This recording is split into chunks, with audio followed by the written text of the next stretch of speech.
Pemirsa, jelang menjalankan tugas operasi di Papua, personil Batalion Infanteri Rider 712 Wiratama rutin latih bela diri.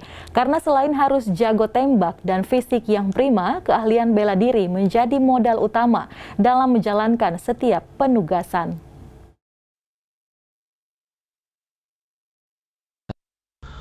Oktober 2022 nanti, Yonif Rider 712 Wiratama akan melaksanakan tugas operasi pengamanan di perbatasan antara Republik Indonesia, Papua Nugini di Papua. Rencananya, sebanyak 450 personil Yonif Rider 712 akan digeser dari Kodam 13 Merdeka menggantikan Yonif Rider 301 Prabu Kian Santang dari Kodam 3 Siliwangi yang akan selesai masa penugasannya di Papua.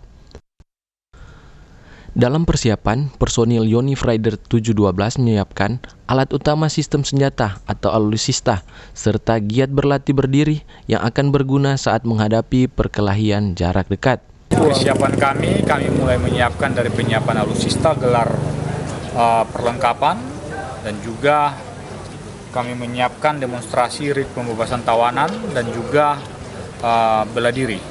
Di mana bela diri kemampuan yang kami latih masing-masing kompi A dengan kemampuan bela diri karate, kompi B dengan kemampuan bela diri judo, kompi C kemampuan bela dirinya taekwondo, dan kompi ban dan markas. Modal utama adalah kami harus jago tembak, kemudian juga fisik yang prima, dan juga bela diri diperlukan untuk perkelahian jarak dekat. Dalam setiap tugas operasi dimanapun, adalah sebuah kehormatan bagi setiap prajurit yang akan melaksanakannya. Untuk itu, setiap personil Yonif Rider 712 yang akan bertugas di Papua diharapkan dapat menjalaninya dengan penuh tanggung jawab, sehingga dalam pelaksanaannya dapat berhasil dan sukses, serta kembali ke home base dengan selamat.